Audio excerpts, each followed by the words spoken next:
And now, introducing the new Sneaky Gman store on SD. All you got to do, go on to SD, type in Sneaky Gman store, and you could get your very own Are You My Malacca shirt, Samsung cell phone case, or just a cap or a beanie. Let's go Giants. Ow.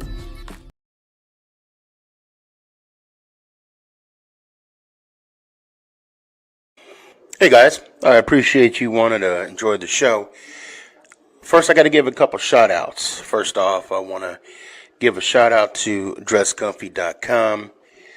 She has the latest and greatest for Sneaky G-Man merch. So please, check it out. dresscomfy.com. Also want to give a shout out to 3 a.m. water hydration for the go-getters. Natural spring water. Go get it. Now let's go do the damn thing.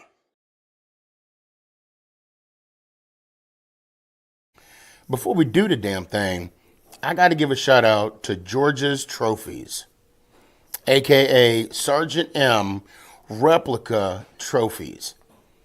Guys, Father's Day coming up soon. This is the perfect gift. Matter of fact, this is the perfect gift for any occasion. I mean, who wouldn't want a replica Super Bowl trophy of their team?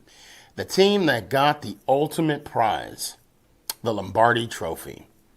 So when you get a chance, go to his Facebook page, George's Trophies, a.k.a. Sergeant M's replica trophies. Now, we gonna do the damn thing.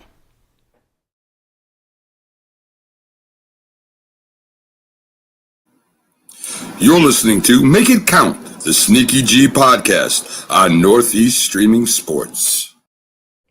Is this thing on? It's your boy Stefan, a.k.a. Sneaky G.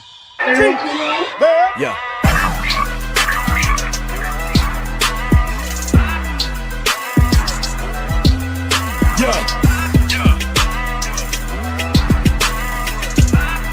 Lyrical assassin. Let's go, Giants! Ow! What's going on, everybody? It's your boy Stefan, a.k.a. Sneaky G. But okay.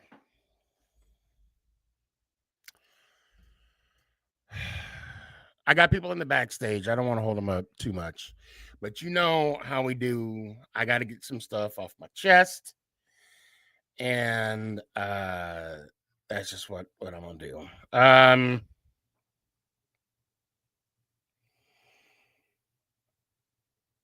we're going to talk about a lot tonight. We're going to talk about, shit. I said, but you don't know because I didn't tell you yet. Obviously the game. I'm just tired of losing. I mean, that's the bottom line. I don't care how we lose. I just want that feeling that we had a couple weeks ago. That how our tune, after that Philly win, right? That Philly win. I want that feeling back. And look, okay, I'm gonna say something. I want to make sure I get the name right. I'm gonna give, and strike me down, but I want to give a okay, and I want you guys to hear me out because I'm not ashamed. I'm not ashamed to say what I'm about to say because I think it needs to be said. And I don't know if you guys know this or don't. I don't know. Instagram world, Kick, millions.com, Twitch, YouTube, LinkedIn, Facebook. I don't know if you guys are aware of this, but I'm gonna tell y'all right now. I'm gonna say this right now. I know some of you know who the Big Dom is. He is the chief security guy for the Philadelphia Eagles. And I'll even take a step back. The crowd when and I know we're going to talk about Skattebo. The crowd when Skattebo got hurt gave him a standing O. And that's different, way different than when Cruz got hurt. Okay, so I give a tip to the cap to the Eagles fan base. Okay, the crew out, the family out, not the family, the fans out there. Okay. Two, I don't know if y'all are aware of Big Dom. Okay. It's not paying me. It doesn't pain me to say this, but I got to show him some love. He went to the hospital and brought, allegedly, okay, and I'm going to say allegedly, but I'm faith of I'm assuming it did happen. He brought Skattebo some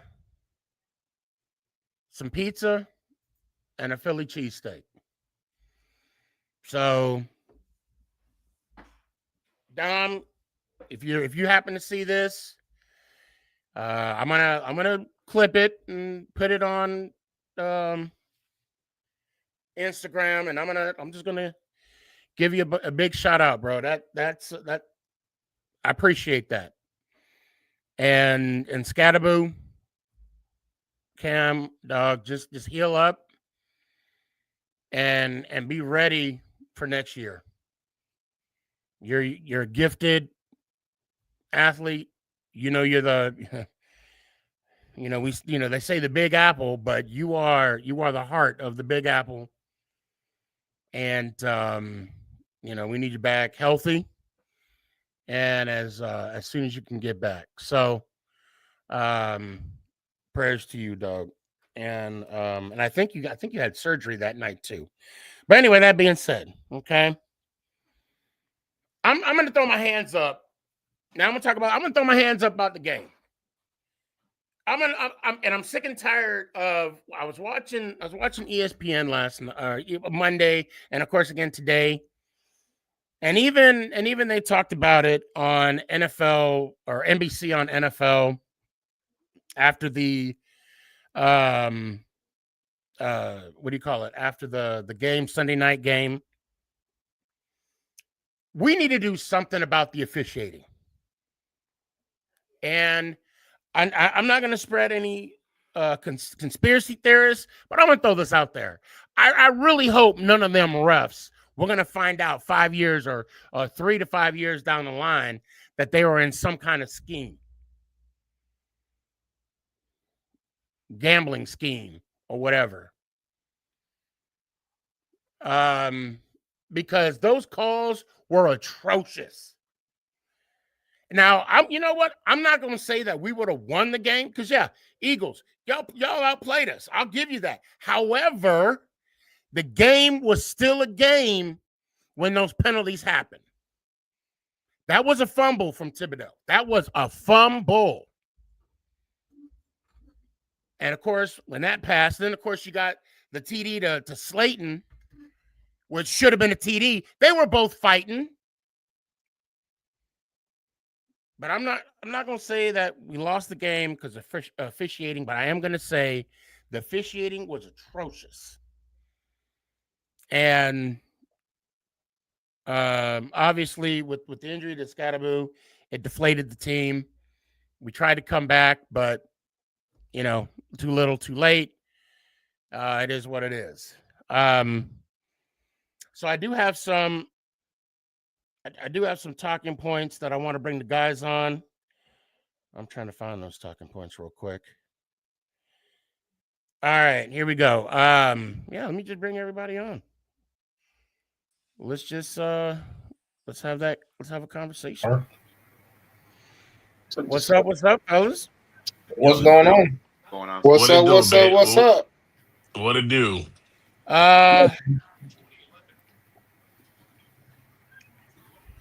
Well, yeah. Yeah. Those Yeah. referees had Eagle jerseys on, didn't they? I guess so. I think they did. Now you know what it is, Danny. Those refs had Eagles money line, bro. Yo, no, but before we start this topic, bro, I just want to say RP Nick Mangold, bro. You know what I'm saying? Yeah. RIP. Yeah. Before we start the show off, you feel me? I want to pay respect. I think we lost a good one, fellas. Yeah, I'm glad you brought that up. I was gonna bring it up later. I mean, it's 41 years old. Come on now. Young man. Come on now. Very, very young. It's big Doug too. As much as we trash talk the Jets, we gotta pay respect. He was a great player. And he was a real one too. Yeah. And his sister played football in high school. No, really. Oh, yeah, wow. if I'm not, please, Kat, correct me if I'm wrong. Please, no, I'm not mistaken. She did. Okay. Hey, here we go. What's up, Ashley? How you doing? The link is out there, so you're more than welcome to jump on if you want. So where do you want to start off, man? What do you want to start off talking about? Yeah, where do you want to start off? Because I'm hurting inside. Talk about tonight, boys. Where do we start off with is the question. I'll tell you what. I do got a question. When Dash comes, I'm gonna tell you guys right now. Hopefully, it won't be too full because I do have a question for Dash. Because he's gonna come on. He says he's gonna be a little late. But so right now, from what I heard, is that Thibodeaux is not on the trading block. Yeah, I heard they're gonna keep him. I mean, he can't be now. Well, I mean, no, he can't be. Why you say he can't be now? Look at the season he's having. He can't be. Yeah, he can't be. Well, there's no way. We're keeping him. I mean, we got him for another year. Yeah. No, he doesn't go anywhere. He's not a bust. Right where he needs to go. He's not a bust. No, I agree with you. I agree with you, Daryl. He is not a bust. I tell you what. I tell you guys what's paining me, bro. What's that? And it's what happens every single year. We always talk about let's go get someone in the trade deadline. Let's go get somebody to help Dart. Let's go get we've made calls. We made calls for Jalen Waddle. I heard we made calls for BTJ. Bro, why don't we ever get it done? Get it done. We have nobody on offense. We lost Malik. We lost Skattebo. Slayton's always either injured or he's not catching the football. Tyrone Tracy, we don't know how healthy he's gonna be all season. Go get somebody to help your rookie quarterback out, bro. Wandell's not enough. As much as I love Wandell, he's not enough. He's not. Go get somebody, bro. Seriously. He's not. But I mean, they got to get somebody. Yeah. Okay, but hold on, guys. Okay. I wanna read some Instagram comments real quick. Jess _ Mesa said Giants will be great coming up. Facts. Yep. Yes, it was a fumble. Yeah, that was a fumble. I don't know what the hell. Oh Lord, yes. We're gonna talk about it now. Look, we're gonna talk about it now. You know what? Let's talk about the. I'm ready. Daryl's ready. Daryl's ready. Forward progress. At the end of the day, look. Yes, it was a fumble. Okay, understandable. But I'm not gonna make excuses that they didn't outplay us in every which way, because we would have gotten beat regardless. Understandable, we were in the game, but they outplayed us, bro. Running, passing, defense, they outplayed us. But you know what, dude? They did. That pass interference, that bullshit call against Slayton. If you would have made that, if they would have kept it as a touchdown, it would have kept the game a little bit closer because we were creeping on them. But also, hold on. Yeah, but that fumble was 7-7 though. Yes. No, it's 14-10. Oh no, 14-10. Well, was it 14-10 or 14-7? 14-10. 14. Was it 10 or 7? 14-10. Yeah, it was 14-10 because that was the drive that they got a touchdown before the half ended. So I mean, yes, and that's the point I was going to bring right after that. After they called back that fumble, what happened? touchdown. Yeah, they scored a touchdown. Dallas got her. Like directly after. And it, I you mean, know, hold on, we got loops. Okay, what loops? I'm gonna bring your comment up about Slayton here in a second. Oh boy. you know, but Like, it that was was a fumble. it wasn't just atrocious. The officiating was atrocious, man. And It was. and loops, to your point, yes, he did push, but they were fighting. If They you should have watch kept it that down. whole thing, Quinyon Mitchell grabbed had his- him by his jersey. I'm about to say he grabbed Right, his right. shirt. He had his left hand. He was Right. swimming from him. I mean, come on. They were You can both look it up. competing for the ball. Look it up, bro. You know the white jersey that you have under your actual jersey? He ripped part of his shirt off. That's how much he was holding, bro. It's a mean. And then I they're mean, gonna call bro. pass interference on him. It's Like, crazy. are you kidding me? They were hand fighting, bro. And what's The crazy whole play.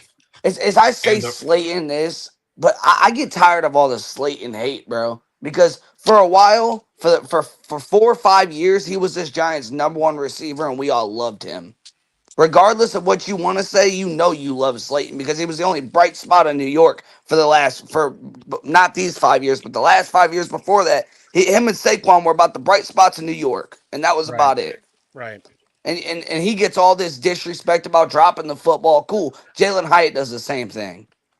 Even CD Lamb drops the football. He dropped it 4 times in a row. Everybody drops a football. Speaking of Hyatt, he wasn't even dressed out. Yeah, why was he a healthy scratch? Like, He was on the practice squad. We dropped him to the His- practice squad, I'm pretty sure. His career is done with us. It's over. Yeah, I'm It's pretty over. sure. I'm pretty sure Hyatt's on the practice squad. I think we dropped him. man. It's over, Wait. man. If he's It's on the over. practice squad, I'm pretty sure he dropped. I'm pretty sure we dropped him to the practice squad. So if Well, he's on the practice squad, I think they're gonna bring up Turbo. I don't believe. I think they're gonna bring up Ray McLeod. I don't believe it's Jalen Hyatt. I believe it's the coach, the offensive coordinator doesn't know how to develop him. I'm sorry. I don't mind the offensive coordinator we got. I mind the defensive coordinator we got. No, just the only reason why I say that is because everybody who leaves this team always goes to another team and does better.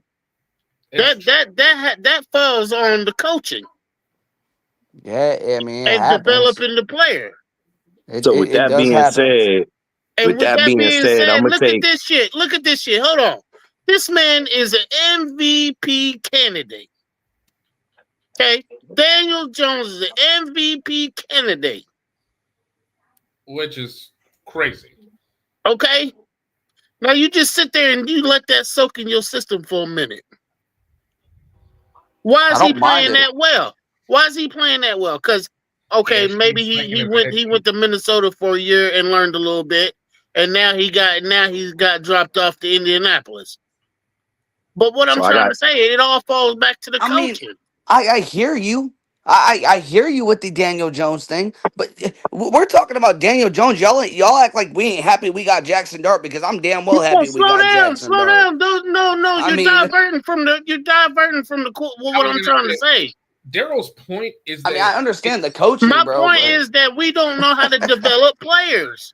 Yep. That's all I'm saying. Yeah. That's all he's saying. That's So- it. So to Because that point, I'd rather have Jackson Dart than Daniel Jones because he's going to fall. Daniel Jones is going to fall.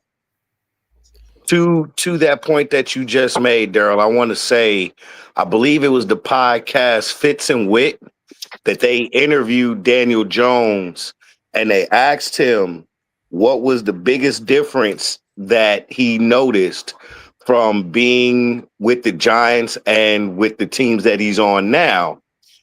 And his one thing that he said that really rung out, which will lead me to what I'm going to say after this, was how the other teams prepared for their games the entire week. He was saying how coaches was drilling them on certain aspects of the game throughout the entire week. He was able to ask questions. So that means the coaches on the Giants aren't necessarily, from his standpoint and what he's experienced, they're not prepared for these games the way that other teams are prepared for their games. So with that being said, I'm gonna take a page out of Daryl's book. Fire every fucking body. Straight up. You know what I'm saying? Because yeah, the offensive coordinator this year, we're consistently scoring 20 points or more with but if we're not 100%, or I should say 110% prepared for these games,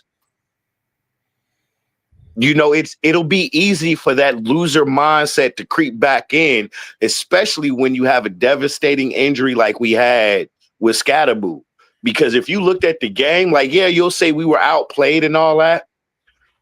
But if you really look at the body language on the players, after Scat went down, it was like all the air and energy had left the entire squad. Appreciate Fact. It's true. Yeah. Now, Kelly, I wanna push back a little bit on what you said about, what Daniel Jones said regarding the coaching and or the lack of being prepared. If I was in that interview, I would have had to have paused for a sec, and then I would have to challenge Daniel Jones, because for me, for them not being prepared, how were they able to win 9 games in Coach Daboll's first season? How were they able to technically win 10 games, including the playoff win?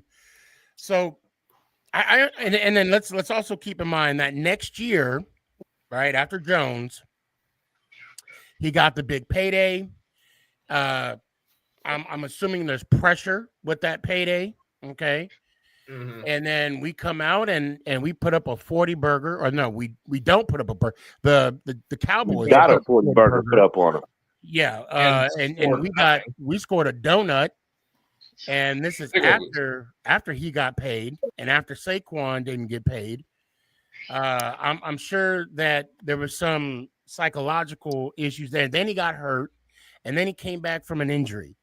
Look, I'm not making excuses for the coaching staff, but I am going to say there's a lot of stuff that, and I want to watch that interview. If you can, either, I don't know, send me the link via Instagram, because I want to watch that interview, and I'm gonna peel back those banana peels. I'm gonna read between the lines, because there's a lot of things. Now let's keep in mind, Jones wasn't successful before Daboll got there.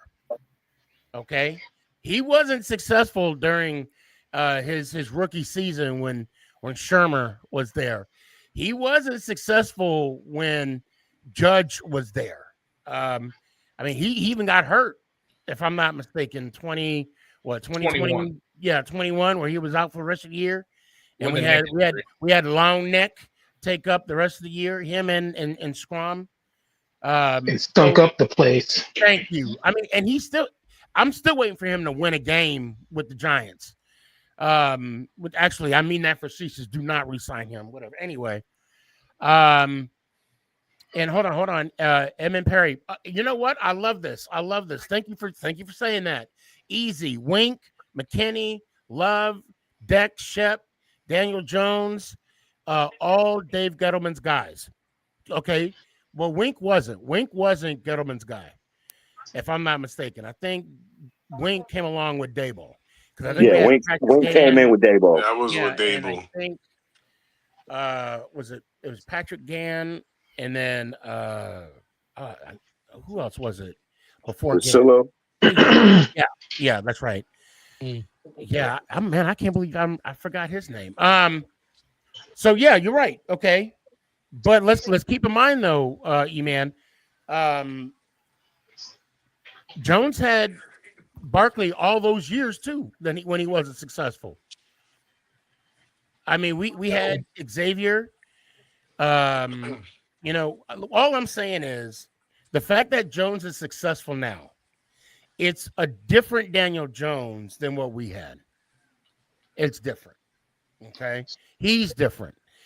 maybe that little transition from us to Minnesota, it started clicking with him. Maybe, I don't know, but yeah, you know what? And good for him. Good for Daniel Jones.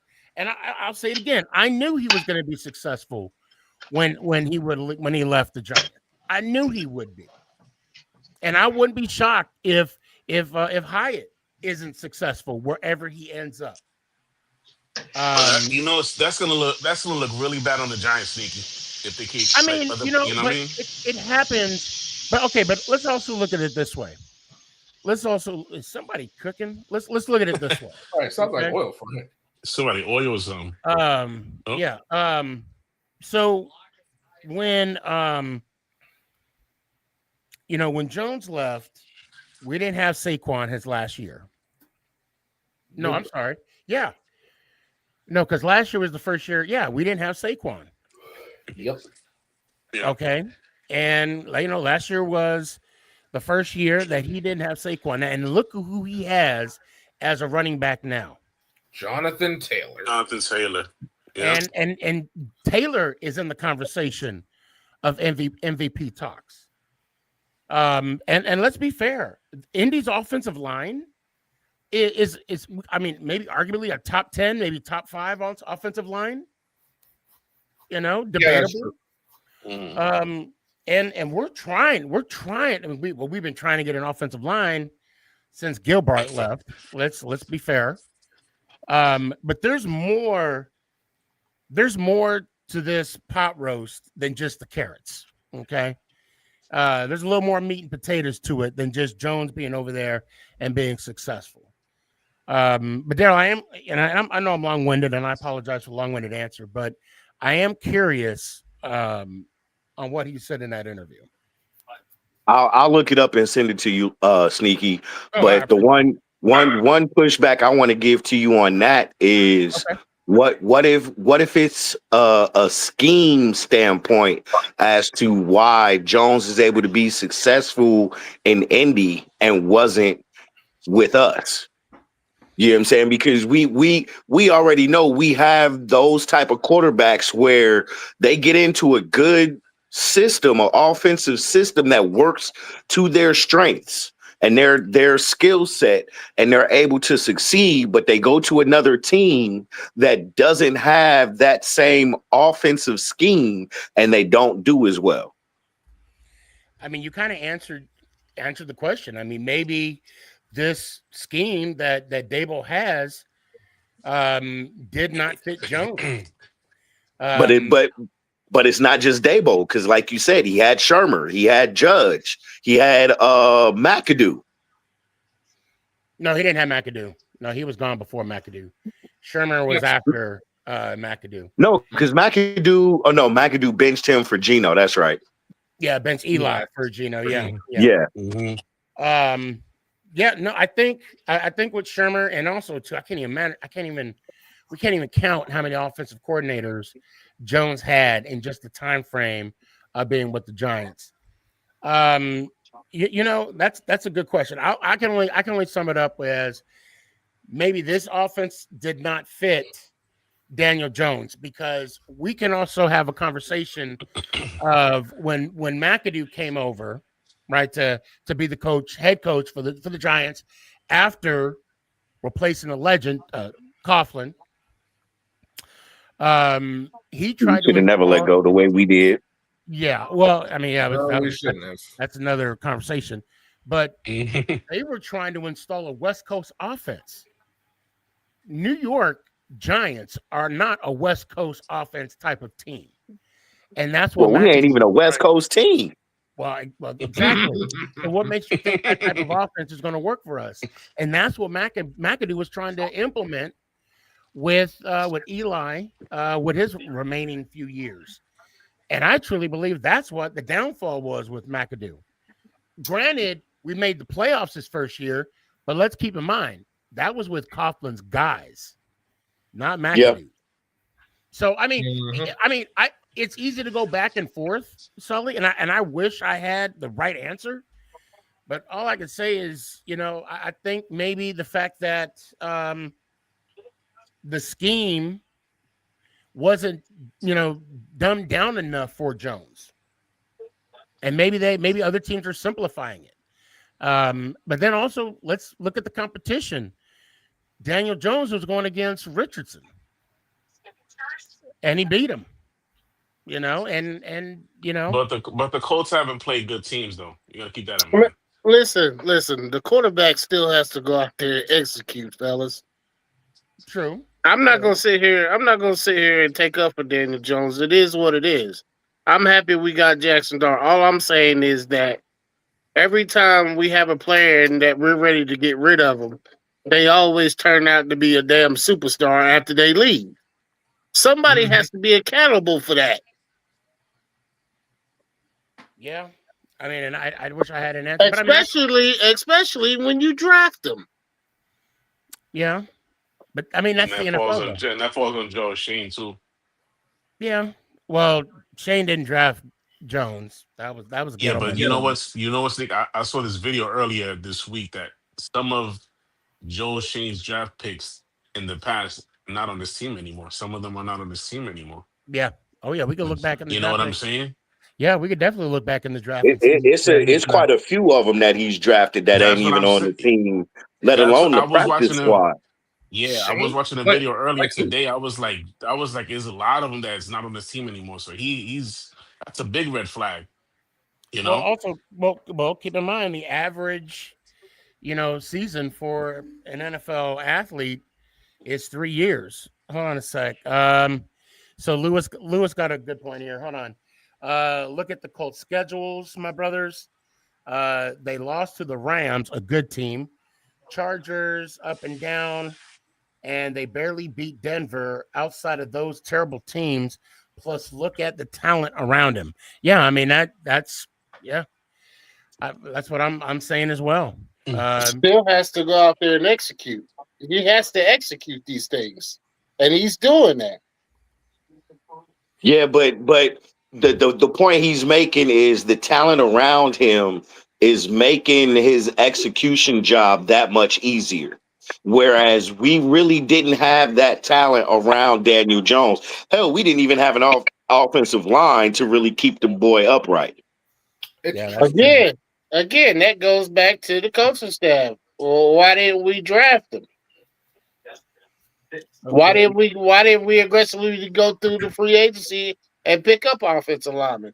Because we sure didn't do that. And the ones that they did do, they was garbage. Minus Andrew Thomas. Yeah. Right. Hey, and Daryl, I agree with you 100% because had we have fixed the O-line issues back when we still had Eli probably could have played another 4 or 5 years. As you fellas can tell, I got a real bad issue with the coaching staff this evening. As you should. Oh, really? We could. Well, I mean, look. Which is why, Daryl, I said fire everybody. Daryl, to your point, I'm gonna do my best to be devil's advocate, right? But truth be told, I'm pulling weeds to defend them. I'm scratching them out because when you're 2-5, right? When the last 3 seasons we start the first games. Oh well, we can't count the first one because he won. That was a winning season. I mean, like how many times? Because right now we're 2-6 right now. Yeah. How many? Yeah. I mean, look, either we're 2-6 or that one season we were 6-2. And Daryl, it's easy for me to it's not easy for me because the proof is in the pudding. You are what your record says you are, right? That's what Parcells says. We're horrible right now. We're trash. And I'm bitching about some ref calls that should have went our way but didn't. But I'm still saying that don't mean we won the game. That don't mean it's going to change the outcome of the game. Look, we shouldn't have gave up that 65 yards. Yeah, 65. Yeah, 65 yard on the second play of the game. Yeah. And that was a bad angle by Nubin. That was a bad angle. What kind of shit is that? And then, granted, I can't fault the rookie coming off the practice squad. Oh, Black. Putting him in Philly, in Philly. He tried. Homeboy, I mean, he definitely gets an E for effort, but at the end of the day, with the injuries that we had, and I ain't making excuses. I'm not making excuses, but with the injuries that we had and just the heartbreak of Cam going down, it's gonna I know for a fact in about 2 weeks, maybe even next week, we're gonna start talking about the draft. And I don't like that. I really don't. I don't. Well, actually, you know what, Sneaky? How are you gonna call forward progress? You didn't. How you gonna say you called forward progress? The whistle didn't blow until after Kayvon had the ball. Kayvon Thibodeaux had the ball in his hand, looking at the ref, and then he gonna start blowing the damn whistle, talking about forward progress. Yeah. I said, "Oh my God!" Listen, gentlemen, listen. At that point in time when that happened, I said this game is rigged. Now you know what really let me know the game was rigged when that false start was called offsides. Oh yeah. On my Alada? Yeah. He was offsides. Yeah. No, I think it was Thibodeaux that got called for being offsides. Yeah, he got but called. the lineman. It was my Alada. It was my Alada that flinched. Yeah. And then he's laughing And in the huddle. you could see him. He didn't flinch not just once, he flinched twice. Yeah. Yeah. And did you see they panned to him after going back to the huddle? He was laughing, talking about, that was me. That was on me. We got one, guys. We got one. And then what happened the next play? Touchdown. Right. Touchdown. It was horrible, bro. It was horrible. Those refs were probably some of the worst refs I've seen all season. And then, before I saw this post earlier, I had a conspiracy theory, so I'm just going to put it out there, okay? And this is about Scott's injury. So y'all remember that first game against Philly? 53 was the one that Scott was running over consistently. Zach Bond. That was funny. Right? Zach Bond, yeah. Number 53 is the same player that also injured Scott. And when I first seen it, I felt like he did that intentionally to save face for the first game until I read a post saying that he didn't even go to the Eagles post-game celebration. He went straight to the hospital to go visit Cam. Oh, did he? Yeah, he did. You know what I'm saying? So, yeah. And the same tackle that they banned that they didn't even call a flag on. The hip tackle. Right. The hip tackle. Yeah. The hip drop. It's supposed to be a 15-yard penalty. Oh. Hold on. Yeah. And given the severity of his injury, that should have been an automatic ejection from the game, in my opinion. Yeah.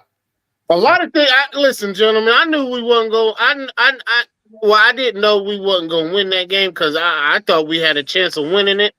Same. But after they started blowing those whistles, we didn't have a chance in hell. Yep. I'm telling you. No, not at all. Hold on, Lamar. Not only did the injury take the life out of us, but the refs did too. Period. Yeah. Lamar, I appreciate okay, Sneaky, I'm muting myself now. I'll let somebody else go. Oh, it's all good. I just want to read this question. I have a question. Who will be the new offense? Okay, I'm assuming offensive coordinator candidate for 2026, and who will be the new defensive candidate for 2026? Can we talk about that? That's a good question. No, I don't want to talk. I'd rather talk about Madden, defense, Sneaky. I'd rather talk about the defensive coordinator before I talk about the offense, because I'd rather keep Mike Kafka more than Shane Bowen. Yeah, I would rather wait on that. Because I know a lot of people are throwing around Antonio Pierce. I know that's a name has been going around, homegrown name. I know that's thrown around. Yep. But right now, look, to replace a coordinator would be detrimental to the team. It would not be a Yeah, right. positive move, in my opinion. But who am I? I'm just a guy with a podcast. You know, who am I? I would say just ride this out, and for all we know, he may be back next year too. For all we know. Oh, God. Because and I say that because we don't want to be in a situation to where we draft, free agency, we picked up all these guys and then switch up the defensive scheme like what happened with Wink to Cohen, night and day, okay? And then we got guys that can't even fit this program. I mean, let's not forget Martinez, right? Martinez was a beast. But then when Wink and the whole new coaching staff came here, what happened to Martinez? He was gone. I think he got cut, if I'm not mistaken. Wasn't that the one that got caught up in that Pokemon card scam? Was it a Pokemon? I know he's dealing with Pokemon right now. But he got released. He got released. Yeah, they released him. Yeah. And why? Because he did not fit Wink's scheme.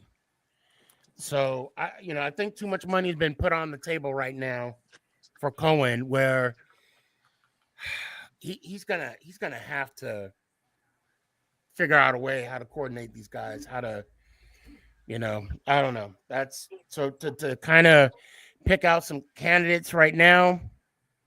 Lamar, I'll just push back and wait till later. So Sneaky, did you hear about Carl Banks' comments about Dexter? Well, I want to wait. I want to wait until okay. Until Dash gets here, because I said I have a question. That's the question I have for Dash. Oh, okay. And I know what you're talking about, Danny. And you know what? I heard about it too. Without saying too much, I think he's 100% right. I think so. I mean, I'd hate to say it because Dexter's one of my favorite players. Or that could be like a motivational tactic too. Yeah, That's yeah. Dexter. Yeah, like I said, I want to wait. Until Dash gets here. He said he'll be here. Might be a little late, but we'll wait. We'll wait until like after the first hour, and then because I do have that question I want to ask him. But why did we get away from 12 and 13 personnel in the game? Good question. Like, we really wasn't utilizing that. I understand Slayton's back, but like we had success moving the ball in 12 and 13 personnel. Why are we getting away from what works? That's the $1 million question. Yeah, they didn't. It always is. And where's H-Town when you need him? Where's H-Town? I think with Dable, what he needs to do, and I think he's trying to do it with Dart, is again use what works for him, and it's that tempo, quick throws, quick passes, and it's just we need to figure out what to do as a whole, as a team, because I mean. Look, I don't. You know what? It's gonna show. The rest of the season is gonna show. I know we got our quarterback. We got our franchise quarterback for sure. We know we got that. But the rest of the games, they're gonna show like how is he gonna go overcome all this? No weapons. Yeah. You know what I'm saying? And Tracy got to step up. Yeah. Tracy has to step up. Oh, that's right. Bellinger got hurt. That's right. He got a concussion, something like that. Actually, I think it was a neck injury. Was it a neck? Oh, yeah, okay. Flock. So let me ask you guys a question. Flock got punched by a Karake. Yeah, that's right, the question I was just getting ready. He got knocked out, boy. I understand that Dable didn't like Wink and everything, and that's why Wink is gone, and that's cool and everything. But right now, we'd be a top 5 defense right now in the NFL. Straight up. If we had Wink Martindale. Well, I think Wink blitzed a little too much, in my personal opinion. And I think I don't mind blitzing, man. I don't mind. no, blitzing, I don't bro. mind blitzing, right? But not every down. Not every down. I mean, and I look, from what I understand, is that Dable asked him to, minimize the blitzing. He did not tell him not to. And again, allegedly, I don't know if this is all true or not, but he just said to minimize the blitzing. And Wing said, no, that's not my style. And again, allegedly, I could be wrong. That's when the riff happened. That's when the riff happened. And there was some heartache because let's keep in mind too that Wing did go for the Giants head coaching job back at a while back and didn't get picked up. So there's that. And again, I'm just spitballing. I'm just making accusations right now. However, I'm not going to sit here and say that Cohen has pitched a perfect game either. I will not say that. I'm still trying to figure out what the hell he was thinking, taking Dex out, just on a 3-man blitz or 3-man rush, and dropping 8, and they still get the completion. I've only seen one completed defensive game from him, though. Just one. Which one was that? I mean, we won 2. I think it's the one against LA. Yeah, I think the one against Chargers was a good call. Was a well played game, except for a couple, here and there. I would go with the first Philly game. Yeah. And I would say the first Philly game too. Yes, thank God. There he is. Hey, Casey, what's up, brother? How are you, Casey? What's going on? How you doing? What's going on, Casey? What's up? I want to hear your inputs, brother. Please tell me I'm not. Please tell me, Casey, I'm not diving off the deep end here and not being able to swim. Please tell me. I was gonna say, what do you mean by that, Daryl? The coaching staff, everything that you've seen this week. He wants everybody fired. I mean, especially the defensive coordinator. I can't say I disagree. Well, defensive coordinator definitely got to go. That's I don't know why he's still here. Like, he had 1 week where we were like, okay, he looks like he knows what he's doing, and then the last 2 weeks, the other week, he's just the bed. He's just the bed. Yeah. This dude's just a bit harder than Amber Heard. Look, I just don't understand how we're like Heckle and we're like Heckle and I was just trying to. What I miss?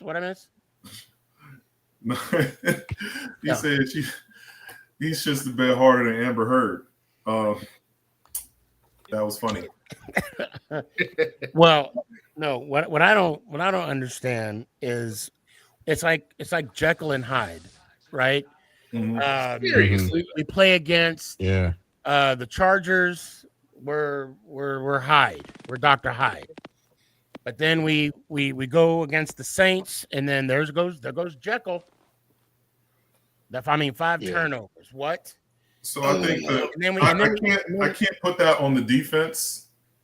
Well, no, I'm talking about the team as a whole. Oh, okay. Yeah, there's no. I mean, I can't put that on the defense either because 5 turnovers. I mean, we, in a sense, Casey, we can put it on the defense because they didn't even get 1. The other team got the 5. We didn't even get 1 turnover. But no, I'm just serious. Like, actually, really, I don't even know. I don't even know what team is going to show up at MetLife against the 49ers. Are we going to regroup? Are we going to be Hyde again, or are we going to be Jekyll? Which team is going to show up? That goes back to what you said earlier, Sneaky, about being prepared and non-prepared. Right. It's how prepared the coaching staff is going to have our team ready to go. Right there. That's why our team is up and down. That's why we're hot and cold 1 week. 1 week they're preparing them, and then the next week they're taking it easy. I do think that there is another piece to that, and I'm not saying that what you're saying isn't true because I also believe that. But my thing is, we still don't have a true identity. Yeah. And what we're doing, and you know, you do prepare for teams, right? But normally you prepare for teams with what you do well. But we still haven't figured that out. Right. And I think until we do, like, I think we're still going to be like this hot and cold kind of team, because all we're ever doing is being reactionary to the teams that we're playing. We're not creating our own identity to say, hey, this is us. You need to come stop us. Well, to be fair, our identity, I mean, I heard it last week, obviously before Cam went down. Our identity was arm and hammer.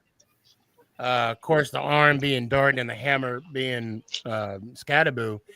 Now we gotta, if that was our identity going forward, now we gotta change it. Again. Your identity as a team cannot be wrapped up in two players. Right. So, I mean, this is a team with a history of having, you know, Thunder and Lightning, and then Brandon Jacobs and Amal Bradshaw. You know, to be fair, and then of course Lawrence Taylor, Leonard Marshall. And I love that, but it was Skattebo and who? Dart. I mean, that's in my. I mean, so is our identity more a pass heavy or more run heavy? Right now, that's gonna be a question. I mean, what's it gonna be now? What's it gonna be now? To me, there's still no identity. I know that we do some things well. We can do some things well, but that hard-nosed identity that we used to have, that we actually hung our hats on, we don't have that. No. And at the start of the season, if I remember correctly, the coach and the GM said that our identity would be based off the defense. Being a more aggressive defense was going to be our identity, and we're not being that aggressive. And that's a direct shot at Shane. Because how is it 1 week you can call an awesome game against Philly, and then a week later you pull the same crap that you did in Dallas? Yeah.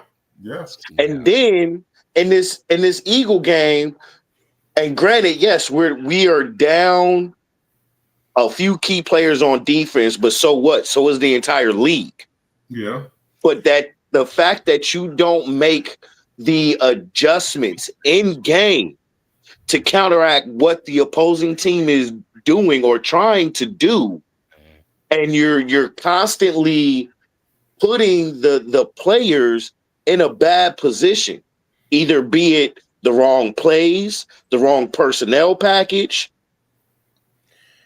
You know, I got to say, Sully, you're right. A lot of other teams do need to have that next man up, but on defense, a lot of teams don't have Banks.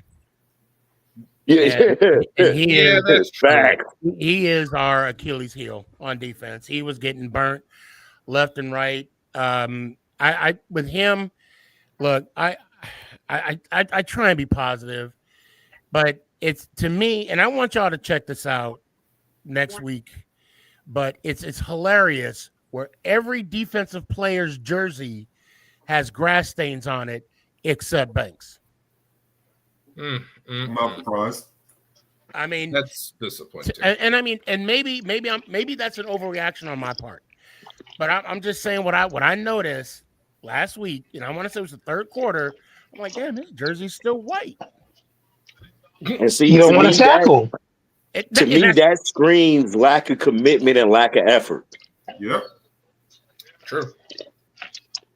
And that falls on the coaching staff too, because they keep putting them in the game.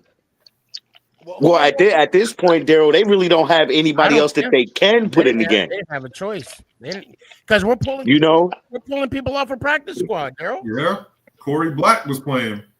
Yeah, I mean, well, let's talk about before all these players got hurt. His ass was still in there. Well, it was supposed to be a duel between him and Flott, and Flott won. Yeah, and Flott got hurt. Yeah, he had a concussion. Yep. But then Flott got hurt. Adebo's down. Like we ain't got any other corners to play right now. And then all any team is going to do is look at who is Deonte Banks guarding, and that's who they're going to throw the ball to. Yep. Period. And that's what happened. And I'm pretty sure he was guarding Devontae Smith. Going Is that back to man- Banks to push back on what you had said, Daryl, about the coaching. For all of us that have played football, our coaches told us if we didn't show that effort, you either show me you want to be here or get the fuck off the field. Yeah. Yep. So that commitment and that effort falls solely on the player. Now, technique and assignment, positioning, yeah, that's coaching. But commitment and effort is 100% on the player in my book. Daryl, I truly believe that, you know, when you and I played football in high school, it's a totally different beast when there's a financial aspect of it. Okay, it's bad enough that you're a first rounder and you got benched. Okay, it's bad enough for that, and I hear you. Trust me, lack of effort. I don't see it in Banks, and I like Banks. Okay, I don't see effort, but they, you know, a coach can't say, you know, player get off the field, especially when, you know, we lack depth in DBs at the moment because we're hurt. I mean, we have depth, but now we're using that depth Right. to cover all our. So I got one more for you. I got one more for y'all then. Oh, Since y'all giving me all this knowledge, and I appreciate all this knowledge that y'all giving me. And but that's check what we're this here out. for. That's what we're here for. We knew that we had a Banks problem last year, correct? Yeah. Yeah. Correct. So why didn't we fix it? Why didn't we fix it during the offseason? That's a good. Why did we keep him on the roster? No, we did. No. What I'm saying is, Sneaky. Yes, we did by getting a Debo and Holland. And a But Flott. my thing is, and Flott, but Flott had already been on the team. But my thing is, since you got a Debo, why didn't you go get somebody to back him up instead of keeping Banks on the roster? So that's where Speaky's talking to the financial aspect of it. You know what I'm saying? Banks is already signed to his rookie contract, and he's slotted X amount of dollars that regardless we would have to pay him.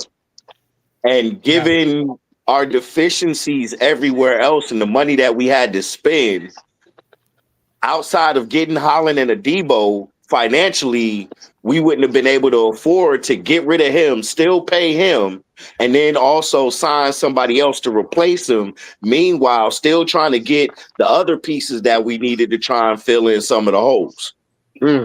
Also, keep in mind that we did not pick up Banks' fifth-year option. Okay. Well, we didn't. Well, We that's didn't. not even a conversation yet because this is only. No. What I'm saying is that they have no intention of keeping him around after his rookie contract is up. That's my point. And this is year, what, 2? For who? No, this is year 3. Yeah, His first year. This year 3. I'm sorry. This is year 3 of Banks. Because his first year was with Wink. Yeah, because he was drafted in 2023. Yeah, okay. So yeah, this would be year 3. So then next year we'll definitely see where they align themselves, which I don't see them picking up that fifth year option myself. Oh, first round corner is what I see, but that's just me. Yeah. That'd be hilarious. I mean, If we go first round corner, he better be a lockdown corner. Yeah, but I mean, I like what Flott is doing. I mean, if we were to get I would say maybe second or third round, maybe not first round, because I think next year first round we got to go offensive lineman. We got to do something. We got to build that either get another center, or make a decision on Schmidt, or some kind of interior alignment. That's just my 2 cents. I got you. Hey, shout out to Stratman for playing well in replacing Schmidt. Is that the Debo is hurt again, and he's starting to look like Graham Gano for me now. Like, is he going to be available? Is he not going to be available? That's why I say first round. So he was the one that was hurt last year with the Finns, right? Yeah, the Saints. Okay. The Saints, not the. So who's the one with the Finns? Holland. Okay. Holland. And he had the broken leg, but he's hurt too, right? Yes, but he's not. They both had knee injuries. Him and Adebo. Okay. Yeah, but Holland's not injury prone. Adebo seems to be injury prone. Yeah, this, to his defense, this is the first injury that I'm aware of about him on the Giants. Is he out this week? He's only had 6-7 games. Well, I know. That's what I'm saying. I'm just saying to me, Is he out this week? Who? I mean, he was Holland or Debo? Adebo was taken out last week. He didn't play this week. They both didn't practice at all last week. Okay, hold on. I don't think the injury reports come out yet, though. No, but I did. I'm looking at the unofficial depth chart for week 9. It looked like they got Hyatt starting. What? Again, this is the unofficial. Mm-hmm. Well, they had him starting a couple weeks ago too. So yeah, I see Hyatt, Wandell, and Slayton, and then you got hold on, and of course you got Theo Jackson. Obviously, Jackson starting. Johnson. You mean Theo Johnson? I'm sorry, Theo Johnson. I'm sorry. I was looking at Tracy, Tyrone Tracy as well. So I do have a question though, because I know I'm a little late to the game, but did we talk about the piss poor officiating in this game? Oh yeah. Right ahead. Yes. Yeah. Go ahead. Yeah. Because I don't understand how, number one, first and foremost, how that wasn't a fumble. Thank you. What? He rips it out of his hands as he's trying to reach across. I was so heated about that call. I said, are you kidding me?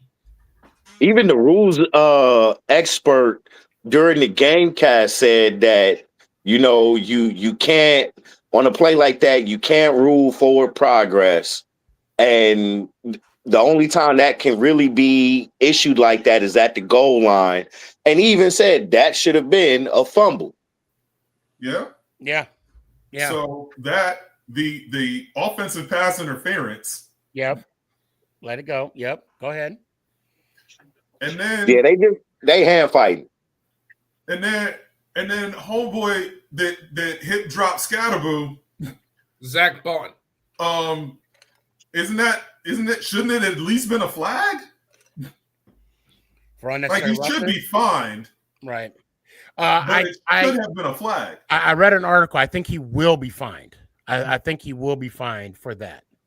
Well, yeah, but now we don't have a running back, or our running back, I should say. No. We got Tracy coming, And I like Tracy, but Skattebo was bringing something that Tracy couldn't bring to the Giants. Okay, so I'm gonna bring up Loop's comment because I said this. I'll let you take this one, Casey. He said he extended his arm. It's not that hard. He extended his arm because the defender's arm was on his arm. So yes, he's allowed to get him off of him. That is wide receiver hand fighting. Yeah, Loops. I'll tell you right now. Okay, if both. Hold on a sec. He said, and if you want to get technical, AJ Brown does that all the time. Shut up, Loops. No, I thought it was something else. My bad. I think what's getting lost here is the fact that Loops, when you have a corner and a wide receiver going at it, okay, regardless of extending, and if you watch that play, I mean, I could probably look it up and bring it up. He was holding his left hand. Thank you. So yes, he swam and then he pushed him away, but they were both fighting.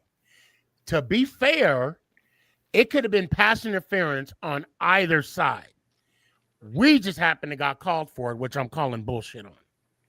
They could have easily called pass interference on him. Well, I'm just saying it's the exact thing that AJ Brown gets away with constantly. Yeah. So I don't want to hear that. Oh, he pushed. Like hell, I don't know if y'all watched the Pittsburgh game with Green Bay, but homeboy straight two hands shoved the defender away and caught the ball and ran off. And everybody was looking for a pass interference call, and they didn't. Right. If you don't, just because it's your team doesn't mean that the refs didn't screw it up. Oh, he's a Cowboys fan. I was gonna say, Whoops is a Cowboys fan. That's the funniest part of this whole thing.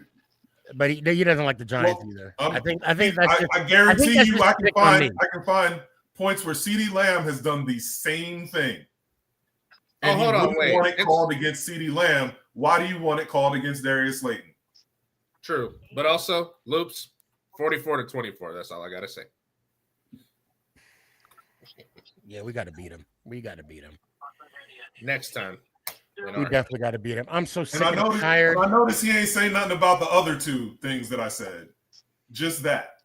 Let's see. Arm extension. It's not hand fighting. You know what? You're gonna make me want to pull it up. It's not hand fighting. You make me want to pull it up. Go ahead, pull it up. Hold on. Pull it up. And I'm gonna the next time CeeDee Lamb does it, I want to see him argue for CeeDee Lamb. Hold on a second. What the hell? Go ahead. Say CeeDee Lamb don't do it. Loops, you do not know ball, sir. You guys hear that? Can you hear any of that? I mean, sort of. No, not really. Okay. I don't hear anything. I'm seeing some. Well, okay. You know what? I think I'm going to share this. Okay. So we're going to watch this all for the first time. All right. All right. Okay. And we'll something we'll discuss. Hold on a second here.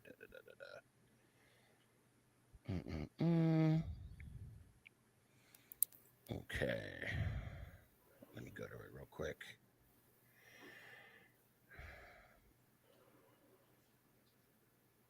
Okay. I don't know how true it is, but we'll see. Hold on. Here we go. All right. Bear with me 1 second, guys. Okay. Share. You guys see it? Yeah. Okay. All right. Here we go.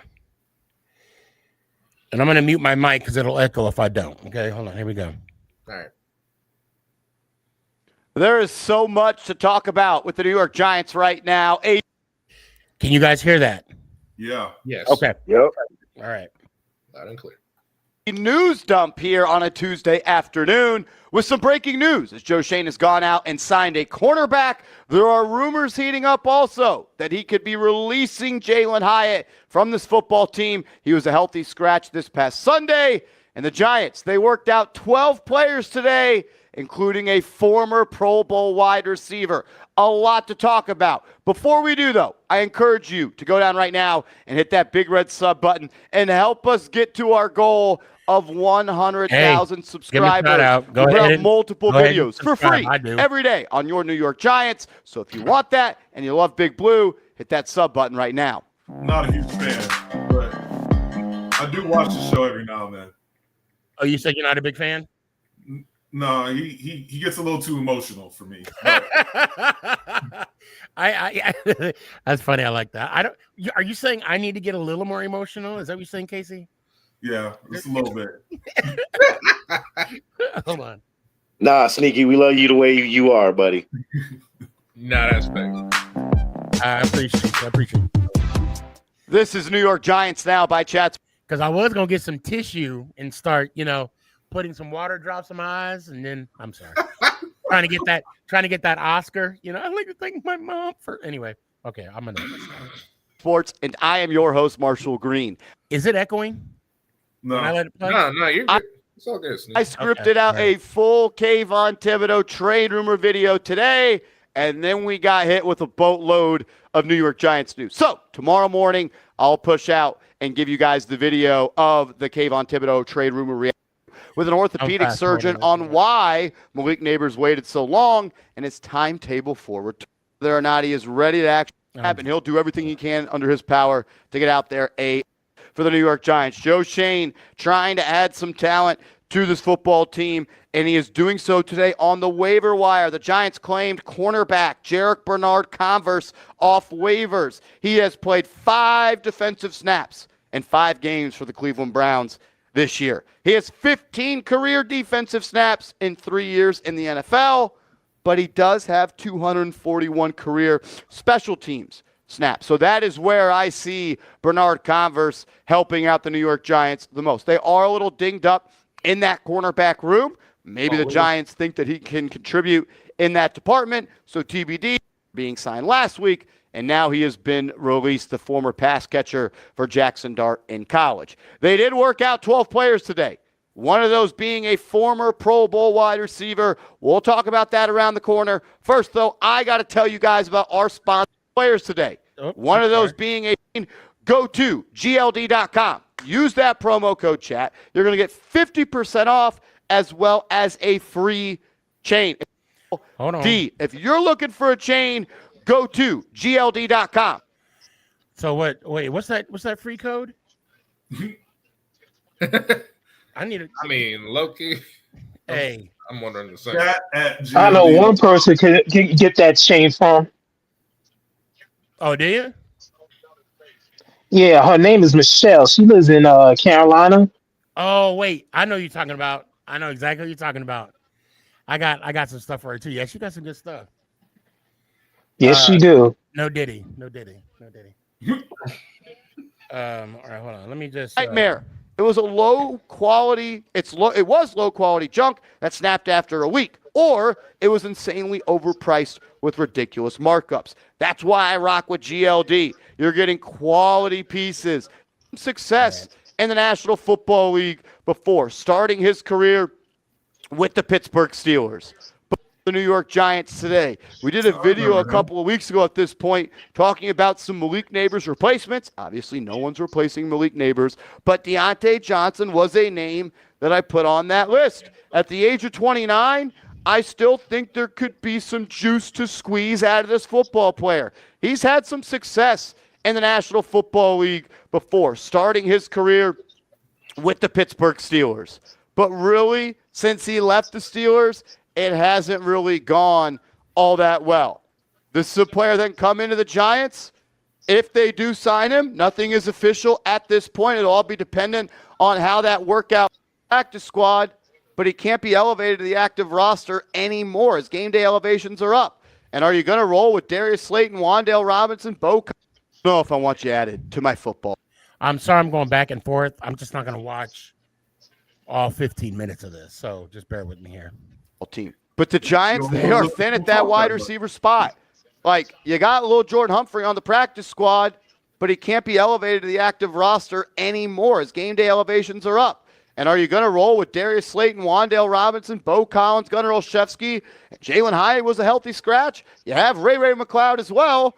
That doesn't really solve the move on this team if the Giants still want to play little Jordan Humphrey on game days, because he's out of game day elevations from the practice squad. So they would need to sign him to the active roster if they want him to play, for instance, this Sunday against the San Francisco.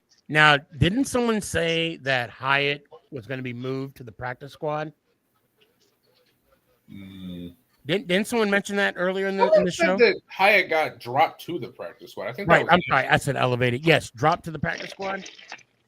So that would make sense, right? And then they're talking about possibly. Well, okay, let's let this thing play out, and then we'll. Let's go 49ers. And what's going to happen with Jalen Hyatt? Could he potentially get cut? We're hearing some rumors out there that after he was a healthy scratch, and the Giants may be wanting to add a little Jordan Humphrey to the active roster, that they may move on from Jalen Hyatt, or they go to Ray McLeod these next couple of weeks and see what he can bring, and leave little Jordan on the practice squad and then make a decision. I do think we are getting close, and days could be numbered for Jalen Hyatt as a New York Giant. When it comes to Deontay Johnson, look, the Giants are desperate at receiver. Whether it's him, another move, a trade, I think the Giants need to make a move. I don't mind working out Johnson. You're trying to see if anything is there, and you're trying not to trade any future draft picks. I get that. But, man, I just don't know how for 9 more games you can roll out the supporting cast of skill position players you did against the Eagles around Jackson Dart. When it comes to the Giants DB, he left that game on Sunday hurt. Cordell Flott left that game hurt. Paulson Adebo is hurt. And you are razor thin there as well. You're desperate at corner. You're desperate at wide receiver. All right. I'm going to move on. Okay. Yeah. So, again, drop passes also. Yeah. Right? Like, when does it become a problem versus, oh, it's just part of football? You know, I think, you know, man, I just, Daryl, you there? Yeah. I was muted. All right, yeah, no, I got you. Where you stay at, Daryl? In Tennessee. You in Tennessee? Okay. Tennessee. All right. I want to make a bet with you right now. Okay. And you know what? And I'll leave it up to you if you want something on your end. Let's just say this, okay? If I bet you that I know what's gonna happen. I know exactly what's gonna happen. And I don't want to see it happen. I don't want Hyatt to go to another squad. Now he can't do what Ingram did, right? He can't leave us, go to the Jaguars, then the Broncos, and then ball out, right? No, it has to be the next team. Okay, so I want to make that clear. He was balling out with Miami though. Who? Or no, I'm not Miami. Jacksonville. Yeah, well, that's what I mean. Like, I don't want it. That's not what this arrangement is, right? This bet, because I just know. Anyway, Daryl, I'm just gonna say this: if you're right, which I think you are, which I truly believe you are, I don't know if you want to stamp this, episode 321 at 1 hour and 18 minutes, but if Hyatt goes to another team, and I think we need to define what balling out is. Hell, shit. Anyway. Just balling out at this point would just be him getting production on any other team. I mean, just say, if he scores a touchdown with his next team, man, you come to Dallas, I'm gonna take you to a barbecue spot.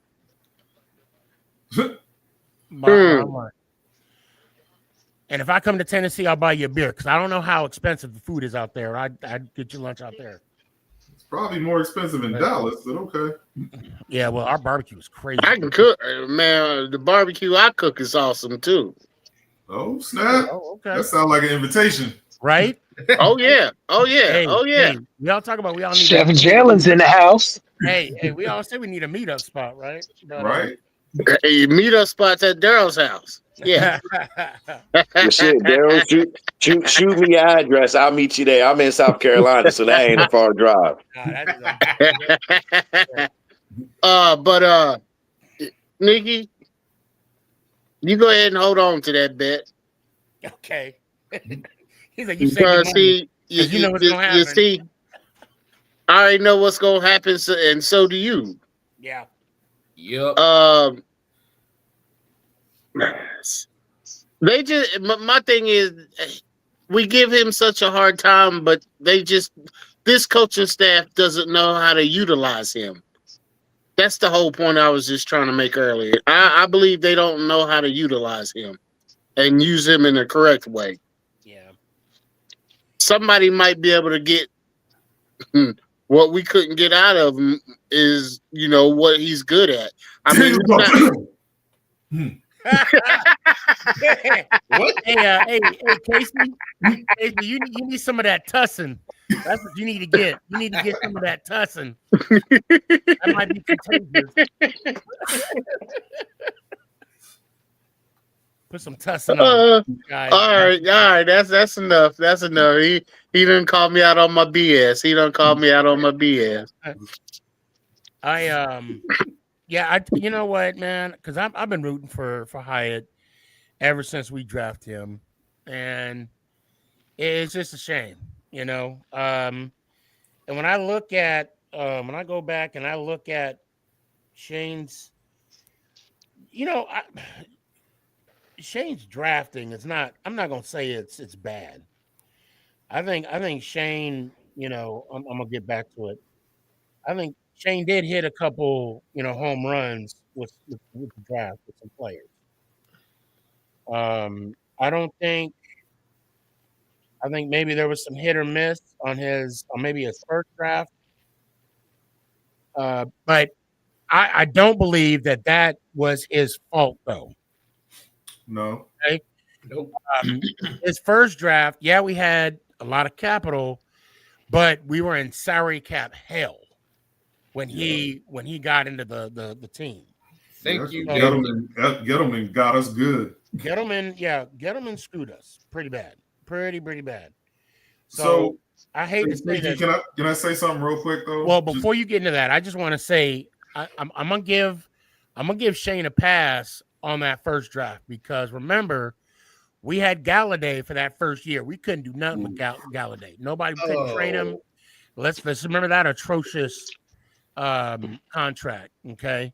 Yeah. So I want to throw that out there too. So for me, and even you know, I wish TP and Dash was here because I'll even repeat myself. Someone remind me. I'll say it again. With and I'm only giving him a bye. I'm only giving Shane a bye for his first year drafting because of the cap we were in. But we did get a gift though. We did get 2 first rounders, right? But Casey, go ahead. What were you gonna say? So I have a problem with bashing the GMs. Like I even had a small issue with bashing Gettleman. He was bad, don't get me wrong. But you know, this trying to hit on so many players is really hard. Like I don't think you can tell me a GM in this league that hits all the time. Right. I mean, so well, we could argue and say Howie from the Eagles, but all he do is draft people from Georgia. So that's not hard to do either, you know. Right. And I'm saying that facetious, of course. And I mean, like even Howie has some draft busts. He did. Granted, they're not generally first, second rounders, but he's had a couple himself. Like it's such a weird science of trying to pick these players that you feel like are going to be good on the next level. Mm-hmm. So right, I feel like bashing because I hear people bashing Joe Shane a lot recently, and it was like, wait a minute, because before the season, like it's again on paper, we looked really good. Yeah. So Joe Shane does not control how the player plays once they get there. Mm-hmm. But he did his due diligence. He found a Cam Skattebo. He found a Marcus Bowe. He's found some gems in there that I think that he should be given credit for. Now, the problem I have with him is that he can't seem to draft the good offensive linemen. That's the problem I have with him right now. But a lot of these players that we didn't even know about, we didn't know their names until Joe Shane picked them up, and then was like, oh, okay, I see why you got this guy. So, well, I mean, okay, we can have our conversation with Schmidt. Okay, we can. I think the fact that he's a starter in the league, does he have his faults? Yes. Okay. I think Schmidt is a good pickup, and I got to give. Although we've seen a small sample size of Bowe, you know, Marcus, I'm okay with that pick as an offensive lineman. I'm all right with that. No. I'm not saying that he couldn't, but like what he's done with the offensive line so far Right. has not produced the results that we expect. No, and I, in his defense, I know, I think they, they're trying to do a combination of veterans, and rookies, young and old and in between. And it's difficult because they got to work as a unit. Mm-hmm. It's difficult. My biggest hang up with Shane is a kick returner. That's my biggest hiccup, because the Eric Gray experiment, we realized it didn't work. I know we got Olofsky on there now, which is he's doing decent. Look, I'm consistent. Okay. Well, you're more consistent than Jalen Hyatt. We know that. Well, we both have the same amount of touchdowns. Okay. Yeah. Fair enough. But although I will say this, until Banks fumbles, which I hope it ain't soon, I like Banks getting returns because he is fast. He's had a couple good ones. Yes, yeah, and that one, it's going to be one day where he's going to break one. Raider Aaron, I see you, man. Yep, Dodgers. That was a marathon. I did not stay up last night for that. Now, hey, yo, Sneaky, I gotta get up out of here, brother. You all right? No, yeah, man, I gotta get up in the morning, bro. All right, man. Hey, I got you. You want your last minute, or you just want to give me the outro? Man, I'll be out, bro. Okay. All right. Let me hear it one time, Dan. All right, family. Have a good night, y'all, and let's go Giants. All right, Dan. I appreciate it. See you later, Dan. I thought I heard you snoring there a little bit. I thought I heard a little. Dang, I appreciate you, Sam. Have a good night, man. Be good. Later. Well, my bad. No, Mark. Hold up. There we go. Okay. I'm looking here. So let's see. So his second year, Banks, Schmidt, Hyatt, Gray, Hawkins, Hawkins, I don't even think he's still in the league. Jordan, and then Owens. I don't think he's still in the league either. And I'm just looking at Chain's second draft year. And then, of course, you got, I think the last 2 years was his best draft. I don't know if you're looking at that, Casey. Yeah, I would agree with that. I think the last 2 years he's kind of hit on it, and I think you're right. I mean, I'm not going to bash on Shane either. I'm not, right? That does no good because you don't know, you can't measure heart, right? Mm-hmm.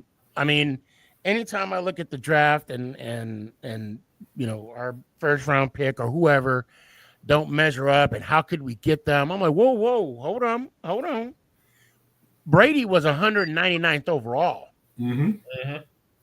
And let's not forget, I'm gonna bring up Tony Romo. He wasn't even drafted. He was an undrafted free agent. Kurt Warner.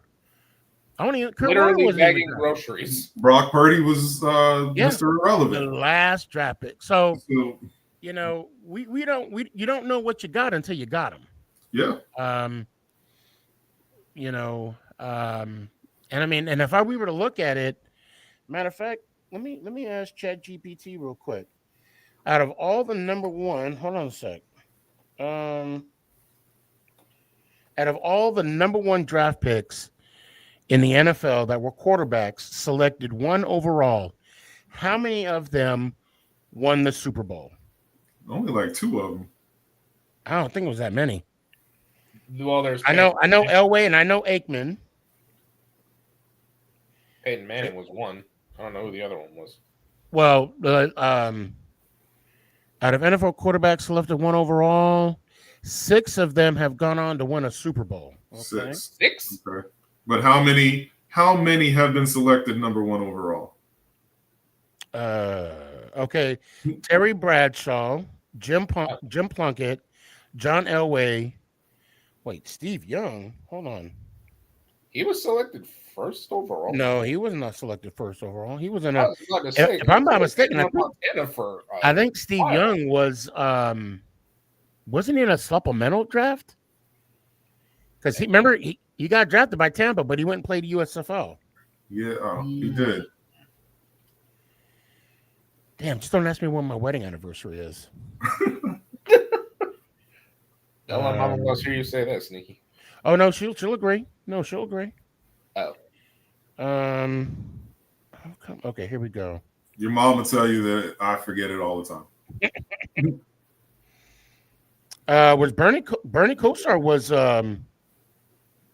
in a hold on a sec. What Wait, Bernie Kosar? Oh, round? Okay, hold on.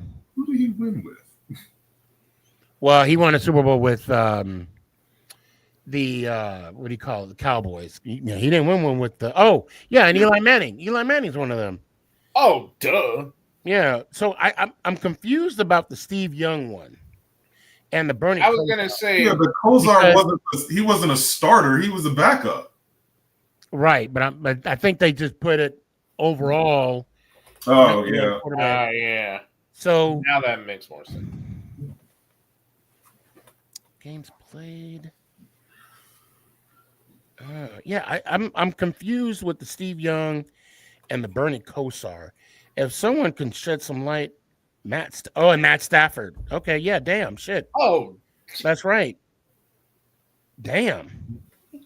So there's been a few. So yeah, because I mean it's saying NFL quarterbacks, number one overall wins Super Bowl, and you got there's 9 of them, and you got Terry Bradshaw, Jim Plunkett, John Elway, Steve Young, which question mark, Troy Aikman, Bernie Kosar, question mark. And it's funny too because when it's showing the stats, it has everybody's like percentage and everything, and it shows Bernie Kosar 0-0-0. Yeah. Peyton Manning, Eli Manning, and Matt Stafford. Okay, so it kind of did it overall. So yeah, nine quarterbacks. And I am curious about the Troy Aikman, not the Troy Aikman, the Steve Young and the Bernie Kosar, because I don't remember them being drafted number one overall. No. I mean, maybe because and the reason why I bring that up is how many quarterbacks have been drafted number one overall compared to how many have won the Super Bowl. I mean, it's going to be less than 5%, and I'm just guessing. It's probably going to be like 1 point something, or maybe 2. Oh, again, it's going off of not knowing what you know until you get them, on the squad. Yeah. So, I was really hoping Dash would come in, and we're about to slowly get to the end of the show, but I wanna ask everybody a question here. All right, what's up?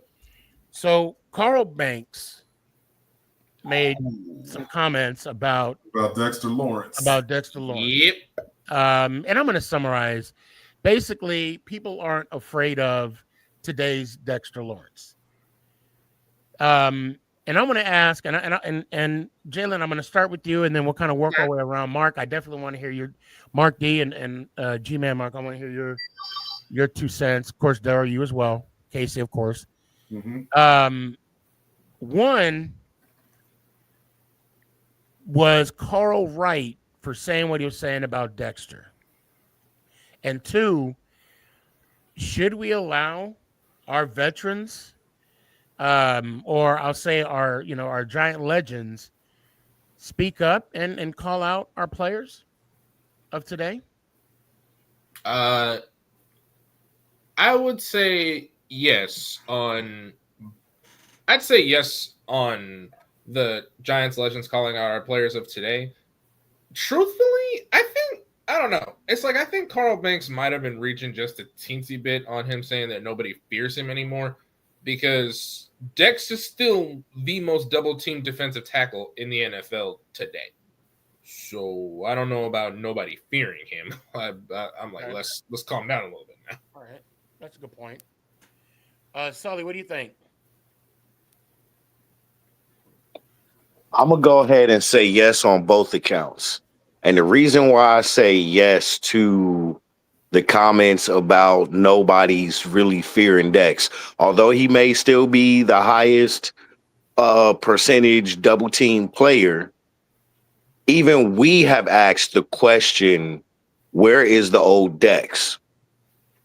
So if we can see it, and we're not professional NFL players, those that play the game can definitely see that Dex ain't the old Dex that we have been accustomed to seeing.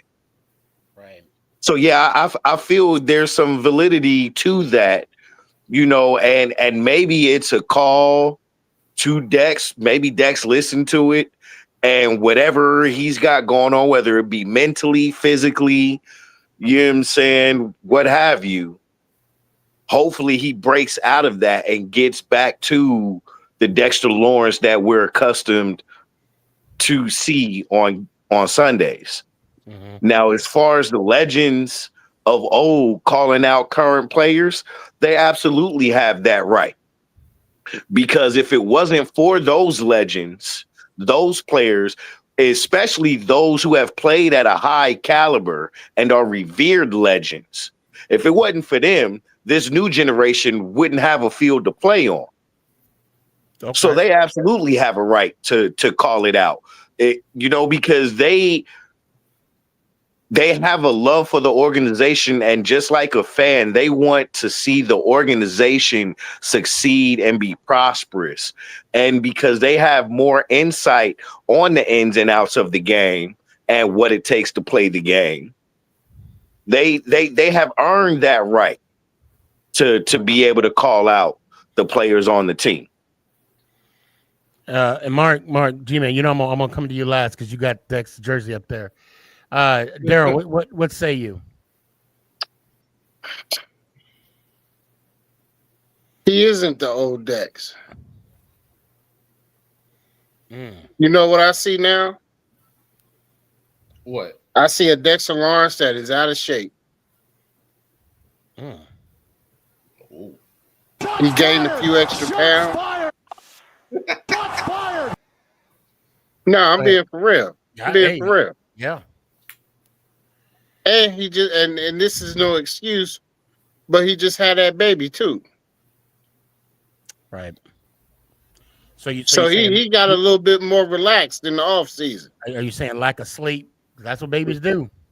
And lack of everything. And more junk food. He does really he really does look out of shape. Okay. Yeah. Casey, what say you?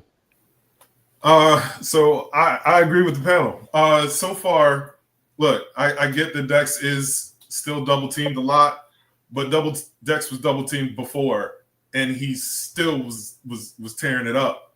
His numbers aren't the same, and that's what we're seeing. We know he's going to be double teamed. Fine. But when he was getting double teamed before, he could still get 9 sacks in a season. Right. He was still putting pressure on quarterbacks constantly. You don't see that now, and I think that's where he got called out from. Because if anybody's going to notice something like that, it's somebody like Carl Banks. Yeah. Now, whether or not Carl Banks, it's not like, I don't know, I can't think of a name. Like Larry O'Donnell was calling him out. This was Carl Banks. Right. That dude's jersey is sold in stores still. Right. All right. There's a reason he's a legend for the New York Giants. And, Sneaky, you were in the military. Yeah. Who do you expect to call you out? Is them old crusty NCOs, right? Yep. Those guys. The old sergeant majors. The ones that's been through it. Mm-hmm. Those are the ones that will call you out in a heartbeat, and you know that, and you expect it because they've been there, they've done that, they know what it takes, they know what it looks like. So absolutely, they have.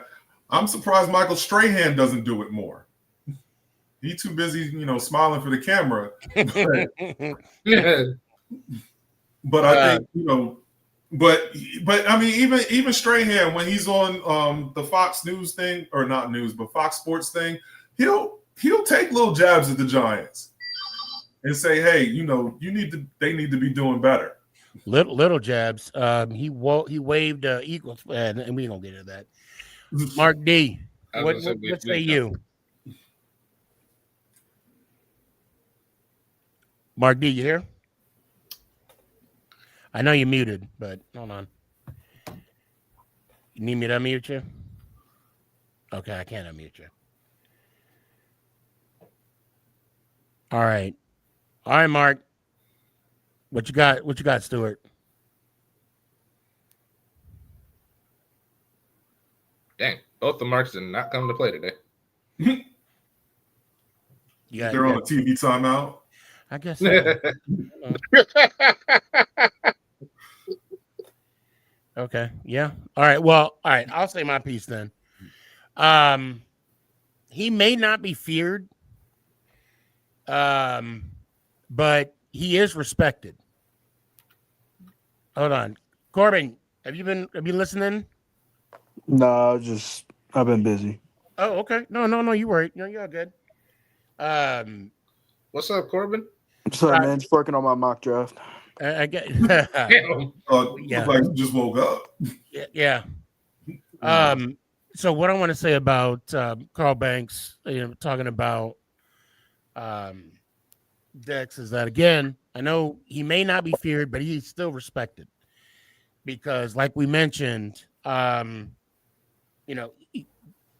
Dex is getting double teamed. Okay. Still, and I think the fact that we just need to realize or ask ourselves, what's this defensive scheme asking him to do, and how effective are we asking him to be? Because again, let's keep in mind, once he's taken up that double team, then there goes the Burns, the Thibodeaux, the Carters, to make those plays. Okay. At the same time, I will say this. I think Banks is in every right to say what he has to say about anybody on the defensive side of the ball. Yeah. The man played the game with one arm, with a cast on. I think Banks has every right to say what he said, and he's not being malicious. He's not. I think he's trying to motivate him, right? And he's not saying something that we're not already asking ourselves. I mean, Jalen, you said it. Everybody said it already here.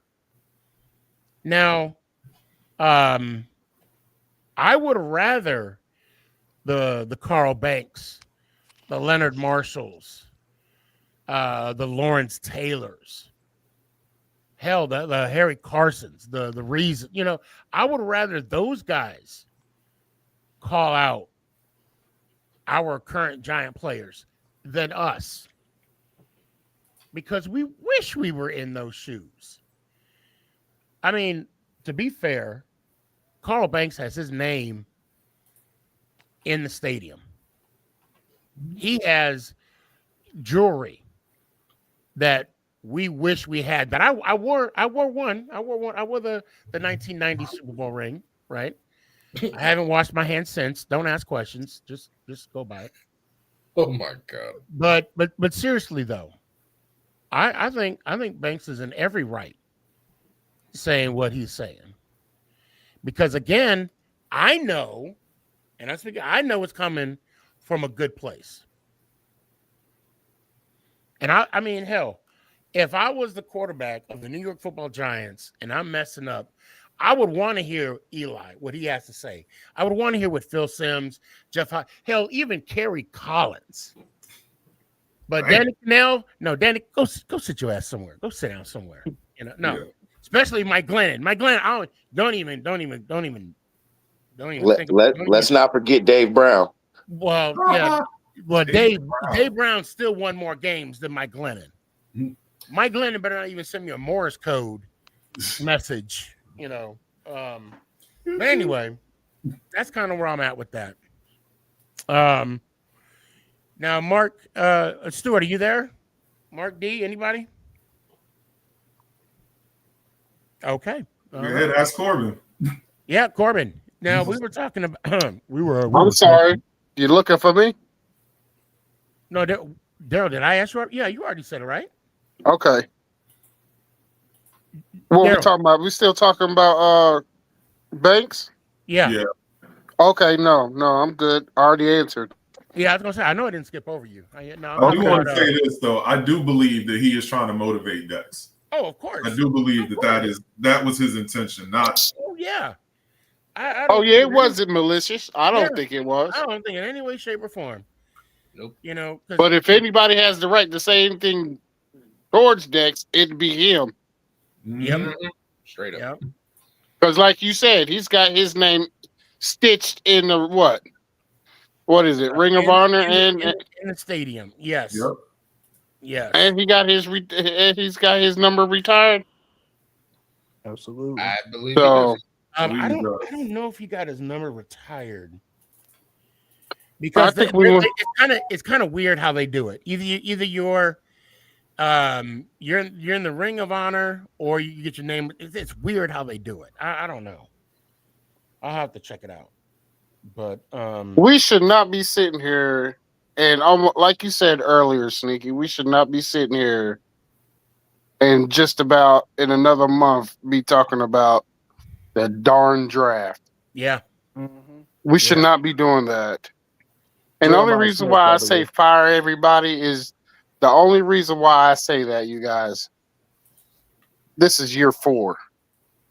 Mm-hmm.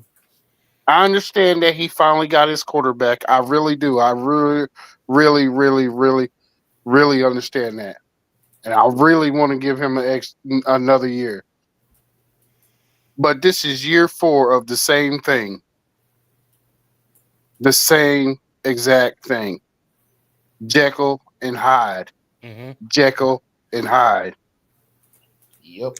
That's all I'm saying. That's all I'm saying. Corbin, what's up? We said we fire everybody but Dayball for sure. No, he has to go too. He has to go too. I do want to show some love to the chat. I got what is it? Mob_kids told y'all he has a newborn baby. Now watch next. Yeah. Oh yeah, we know that. Of course, I'm hearing AP for DC next year. Loomis has already given me his 2026 mock draft. I appreciate that. And then, of course, here I got James Foster talking about I'd rather hear it from Mr. Carl Banks. Hell yeah, me too. Heck yeah. AZ Giants. For sure. Sneaky, what's up, fam? How you doing? Hope all is good in AZ. And then Davion says 1 year with Dart. Do you really want to do what Daniel Jones do to Daniel Jones to Dart? And you know what, Davion, that's my argument. That's why we don't fire Dayball. That's my argument. And again, this might be a hot take. I don't think Dayball's going anywhere. No, he's not. I think next year, and I'm only talking about this now because we're getting it into the show. I wouldn't be shocked if Kafka gets a coaching job, and I wouldn't even be surprised if Cohen is still there next year. Yeah, I ain't even gonna say nothing. I'm really hoping that he's not. But yeah, our defense coordinator. I would not be shocked. If Bowen is here next year, I will. Oh, I said Cohen. God dang it! I always say Cohen for some reason. You're consistent. You're consistent, Sneaky. I'll be honest, Sneaky. I don't even care that you mess up his name. He doesn't deserve that courtesy. If Shane Bowen is still here next year, I will be a New York Jets fan. Okay, look. I'm gonna say this. I know that we haven't been great, but the Jets are always worse than we are. Why would you put yourself through that type of cycle? I don't know. I might just be a Chiefs fan if Bowen's there next year. I'll just hit the full bandwagon, man. No, Giant. Now, whoa, Corbin. Whoa, sir. I got to put you I gotta put your young ass over my knee and give you a spanking. Cause don't know Giant fan, we don't do that bandwagon shit. Man, Okay? I'm We're not. joking. No I'm Yeah, we're not. joking, Diddy, Diddy. I'm no joking. Yeah, you know Diddy. what? Diddy, I am Okay. joking, man. I'm joking. But you know what? Yeah, we're not I know Commanders Corbin, fans. I know. Free Jaden Daniels. I tell you what, Jeremiah Smith, baby. It just Just because sounded I good at love the Jeremiah, moment. he's only a sophomore. He's only a Daryl sophomore. went full uncle on Just that needed to one. clear. Yeah, he sure the hell did. Well, I'm gonna put you over my knee. I tell you something. I'm gonna learn you Look, something honestly, today. honestly, like the way I'm standing here is if like I think that was my last football game of the year for me, and I'll tell you the heartache is too much for me to mentally bear. So I have to stop watching Sunday. I have to. I can't sit there and watch my team self implode like I've sat there and done it for the past 4 years. We need to fire. We need to fire Shane Bowen. We need to fire Mike Kafka, and we need to fire Joe Shane because Joe Shane has made it abundantly clear that he is not going to do anything to help Jackson Dart's development. He didn't even want Dart, which is insane to me because you know where he was every single Sunday. He was in Denver, Colorado, watching Shador. So We didn't even hear about Jackson Dart until Brian Daboll. Yeah, truth be told, the GM has no business developing our future quarterback. That is up on our coaching staff. No, he hasn't made any moves. He hasn't made any trades. He hasn't done anything big at all. He's signing old players. He's not making any moves. We got to keep in mind that this is We don't have no money, Corbin. That's what Sneaky told me Why earlier. are we restructuring contracts? What are we doing? We did. Well, we restructured. yeah, we are. That we Why- are. No, I'm saying why are we if we're not making any big moves? But let's be fair now. Hold on. We drafted Dart knowing that we had neighbors. Okay. We drafted Cam Skattebo knowing that we have Dart and we have neighbors. Okay. And we also had Tracy. So that was supposed to be the whole dynamic of the squad. And then even with Mondale, sprinkling a little Slayton here, a little Theo, we were going to be dangerous on offense. Okay. Hey, there's two things I just want to say about that. Corbin, you got to remember, one, it's a two-way street. The player gotta want to come, and two, they're probably sitting at home for a reason. I can give you two counter arguments to that. Go ahead. Number one, Jordan Love. Number two, Xavier McKinney. We lowballed both of those people. Joe Shane lowballed both of those people. Jordan Love came back with a chance to match Julian it. Love? Yes, Julian. Thank you. Julian Love. Thank you. Julian Love came back with a chance to match it. Joe Shane said no. Julian Love, or whatever his name is, Jordan Love walked out the door. Same thing for McKinney. Lowballed McKinney. He got the same deal. I'm not saying Joe Shane hasn't made mistakes. I'm just saying that in terms of the moves, I'm still continuing my point. I was gonna keep going. Oh, okay. All right. Let Xavier McKinney go. Mm-hmm. Right, lowballed him as well. Replace them with Tyler Nubin and Deontay Banks. Is what he replaced those two with. That they got from the Leonard Williams trade. So you got rid of Leonard Williams, you got rid of Jordan Love, and you got rid of Xavier McKinney, and we got back Deontay Banks and Tyler Nubin in exchange. Okay.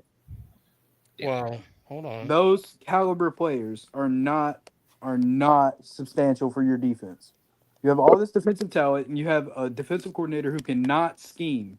He cannot scheme. He has so much talent, he don't even know what to do with it. That's I would true. rather have Wink. I would rather have absolutely. Wink. Same.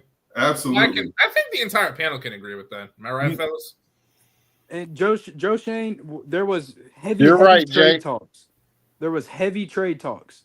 And then New York Giants Now by Chat Sports, all the sources that I'm seeing is that the trade talk has died down. There is zero trade talk amongst the Giants right now. Zero. That was just because after that Eagles win, they thought we were going to go on a run and be able to get back into the race of the playoffs because they thought we was going to do something within the division. That's the thing as well. Well, Corbin, let me ask you this: who would you trade Who would I trade? I would Yeah. give up a second. I would give up who? a second round for Jalen Waddle. I would give up a third Are you round. sure that's I all would give Miami up- wants for him? Yes, they're not. What they're going to get a first round, and you have to pay a player. They're not getting that. Let's be for real. They're not getting that. I would give up a third round in Neal for Olave. I would give up a third round Banks for Jacoby Myers. I would give up a fourth round and a sixth round for Jerry Jeudy. There's a lot of trades that you can be making. There's what Joe Shane has told me is pretty much that he does not want to give Jackson Dart any weapons besides Malik Neighbors and Wandale Robinson, is what he's told me. He's not going to go out and get a skill player. I don't want a skill player to make the playoffs. I want a skill player to help Jackson Dart's development. Because look at who he's throwing the ball to. But hold on.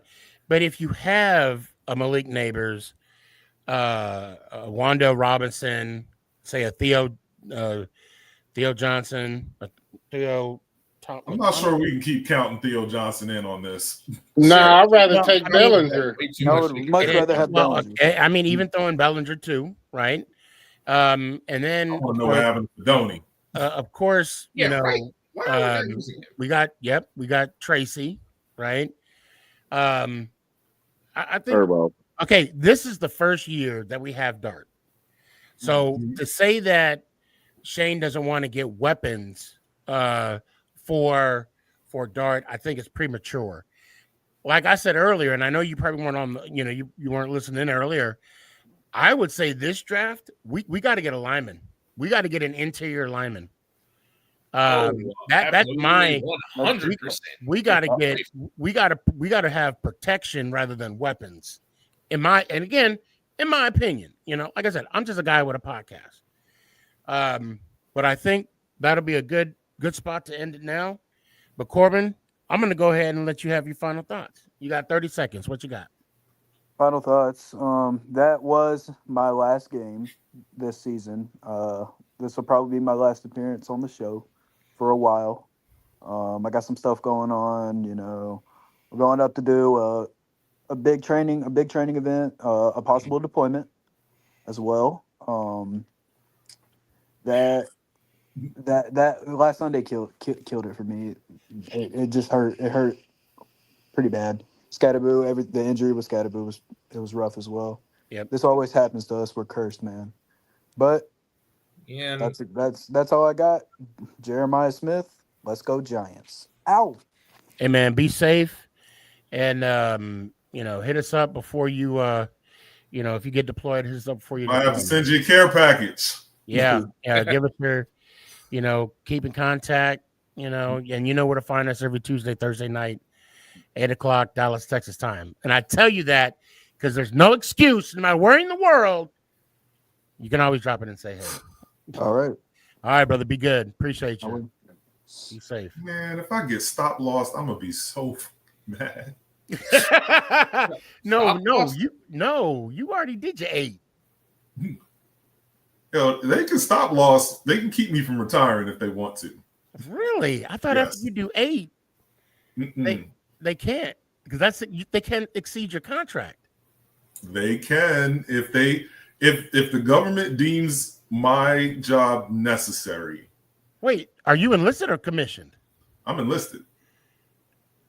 We're gonna have to have a secondary conversation because anyway. Mark D, you there still? Going once, going twice, sold. My man went to sleep. Mark G, you there? Stewart, you there? Going once, going twice, sold. Okay. I was gonna say, what happened to everybody tonight? I don't know, Sneaky. You keep letting your daughters on the podcast, you ain't gonna have no podcast no more. I know that. I was waiting for somebody else to say something, but I'm gonna go ahead and say it. Hey, I had to go to the bathroom. So, I was like, well, damn, Sneaky just got fired. Yeah, no. You wish. You got to put it with my ugly ass.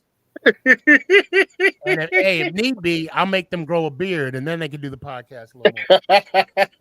A beard and a unibrow, and then they can stay on the show. I know that's right. But Daryl, go ahead and give me your final thoughts, man. What's up?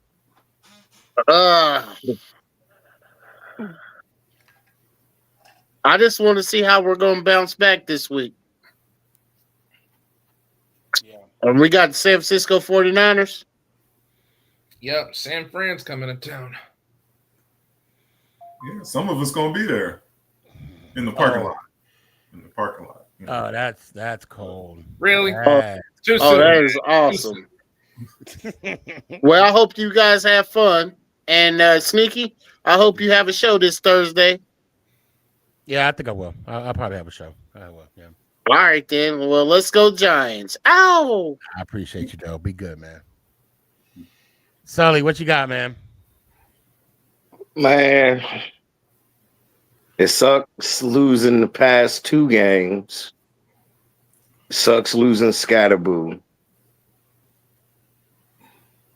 I'm hoping that we can at least win 5 or 6 of the next 9 games we got left. Yeah. Hopefully. Cross my fingers. Football God, shine on me. But yeah, man, we have to do something different. Yeah. Defensively, the defensive coordinator, man.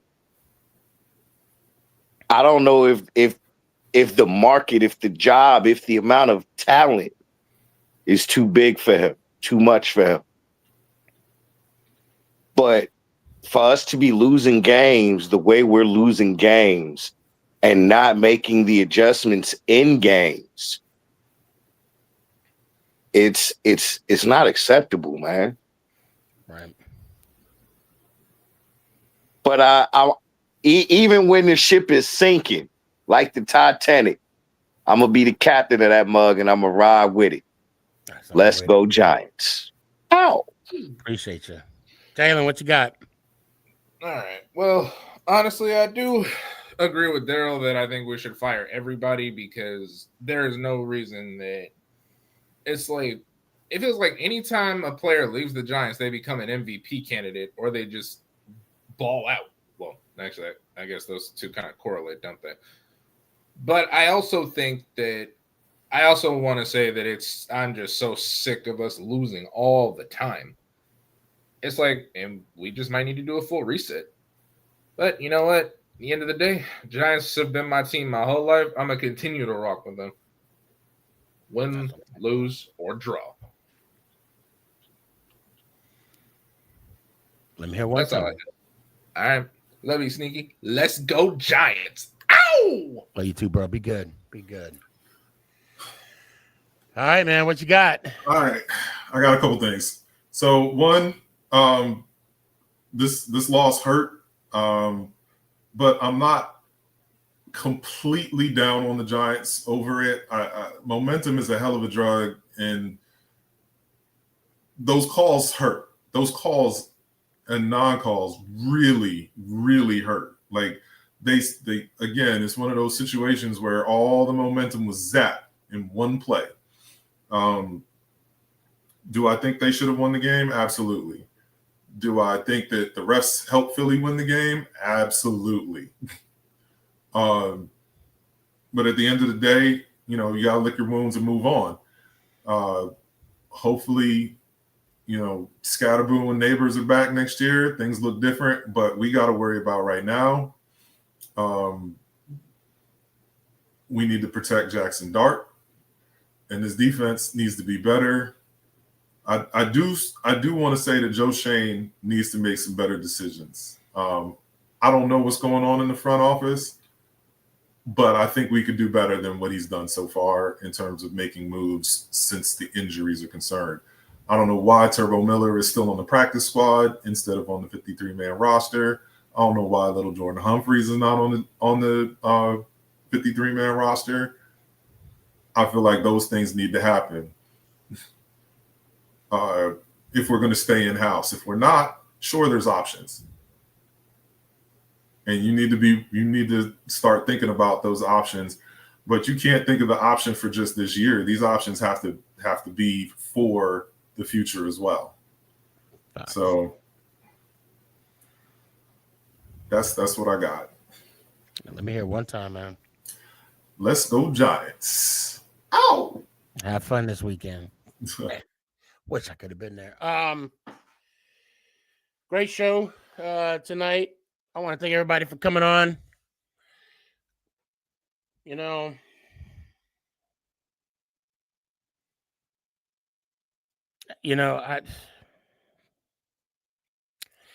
it's like I want to give y'all the Jordan. You know, it's like I just want to, and it's not even a good reason. You know, it's like I don't know. It's like I don't. That's all I can do right now. I don't, you know. I want to thank everyone that came on. Shout out to Carl Banks. We kind of threw your name out there a little bit. All love and respect as always. We got deflated, and I know this season some of you may think it's lost, but I will say this right now. There's not an E by our name. We are not mathematically eliminated from playoff contention as of yet. So just hang in there. And as a true fan, I'm going to tell y'all to hold off. Just give me one more game. Just give me one more Sunday. And maybe this Sunday they'll make a believer out of all of us. And to Jalen's point, no matter what, ride or die, you're going to see me next Tuesday. Of course, you'll see me Thursday, but regardless of what happens this weekend, I'm going to have my lanyard on, and I'm going to have this big hat on Tuesday supporting my New York Football Giants, because that's what I do. Win, lose, or draw.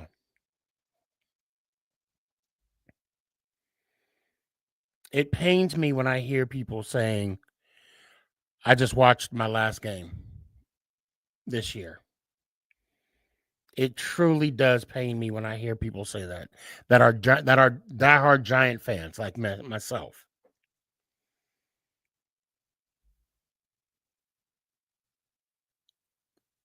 I can't blame them,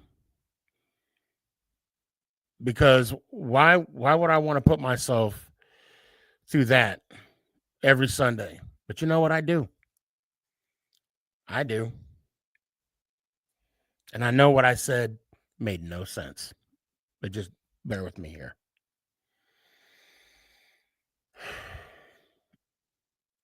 I want to just take a pause and give another shout out to Skattebo. I hope you get better, bro. I'm praying for you, praying for healing. And no more backflips. Okay? No more backflips. I mean, you're a grown man. Do what you got to do, but please. Anyway, keep your damn hands to yourself. And please make someone smile. And as always, let's go Giants. Ow! Is this thing on? It's your boy Stefan, a.k.a. SneakyG. Yeah.